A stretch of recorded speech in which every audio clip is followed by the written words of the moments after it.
સુરતનું એક એવું દેરાસર જે માત્ર ₹1 બનાવવામાં આવ્યું અને સ્થાપત્યની દ્રષ્ટિએ એ એટલું ઉત્કૃષ્ટ બનાવવામાં આવ્યું છે કે તમે એ દેરાસરને જોતા ધરાવો નહીં. મૂળે આ દેરાસર મરજાન સામેની જે મસ્જિદ છે ત્યાં આવેલું હતું, પરંતુ એ દેરાસર તોડી પાડતા ત્યાંથી ભગવાન પાર્શ્વનાથની પ્રતિમા ગાયબ થઈ ગઈ. એક દંતકથા એવી છે કે વિધર્મીઓના આક્રમણને કારણે ભગવાન પાર્શ્વનાથની મૂર્તિ ગાયબ થઈ ગઈ. ત્યારે એક જૈન ગૃહસ્થને થોડા સમય બાદ એક સપનું આવ્યું અને સ્વપ્નમાં પાર્શ્વનાથ દાદાએ કહ્યું કે હું એક કૂવામાં છું, મને તેમાંથી બહાર કાઢ અને મારું દેરાસર બનાવ.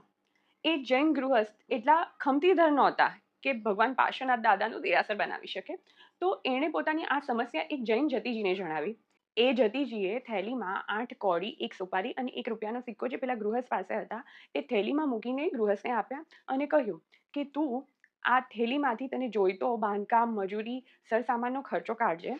તને જોઈતા નાણાં થેલીમાંથી મળી રહેશે, પણ શરત એક જ છે કે આ થેલી કદી ઊંધી વાળી ખંખેરવી નહીં. આજે પણ એ થેલી, કોળીઓ, કૂવો ત્યાં દેરાસરમાં મોજૂદ છે.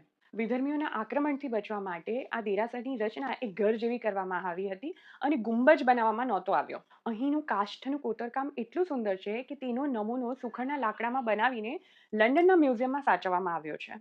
આ દેરાસરની છત ઉપર ખૂબ ઉત્કૃષ્ટ કહી શકાય એવી કલાકારીગરી છે.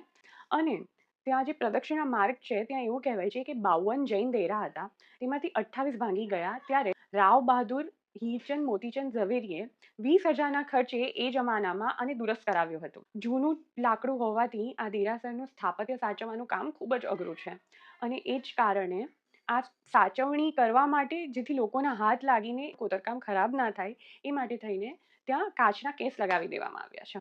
અહીં સ્તંભોની રચના અને તેના પર કરવામાં આવેલું નકશીકામ અદ્ભુત છે અને રંગમંડપના એક ગાળામાં છત પર લાકડાના ગુમ્મટમાં જે દેવી દેવતાઓનું રાસ લેતું ચિત્ર છે તે ખૂબ જ ધ્યાનાકર્ષક છે અને તેના મધ્ય ભાગમાં ફૂલોની પાંખડીવાળું કાચનું ઝુમ્મર લગાવવામાં આવ્યું છે જે ખૂબ જ સુંદર છે. એ જમાનામાં જેને 3D આર્ટ કહી શકાય એવી ચિત્રકારી અને નકશીકામ રજૂ થયું હતું અને એવા વર્ણનો ઘણા પુસ્તકોમાં મળે છે કે જેમાં એમ લખ્યું હોય કે તમે એ નકશીકામ, એ ચિત્રકલાને ધ્યાનથી જુઓ તો એ ચિત્ર ઉપસીને સામે તમારી સામે ધસી આવતું હોય એવો આભાસ થાય છે.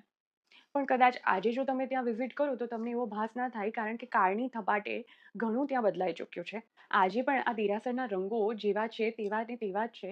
એનું કારણ છે કે આ રંગો જે બનાવવામાં આવ્યા હતા તે શિલ્પરત્ન નામના ગ્રંથમાંથી વજ્રલેપ નામની લીપણની જે પદ્ધતિ લખી છે એ મુજબ બનાવવામાં આવ્યા હતા. એ ખનિજ દ્રવ્યોમાંથી બનાવવામાં આવ્યા હતા, જેમાં સોનાનો ને ગુંદર વગેરેને મિક્સ કરીને બનાવવામાં આવ્યો હતો.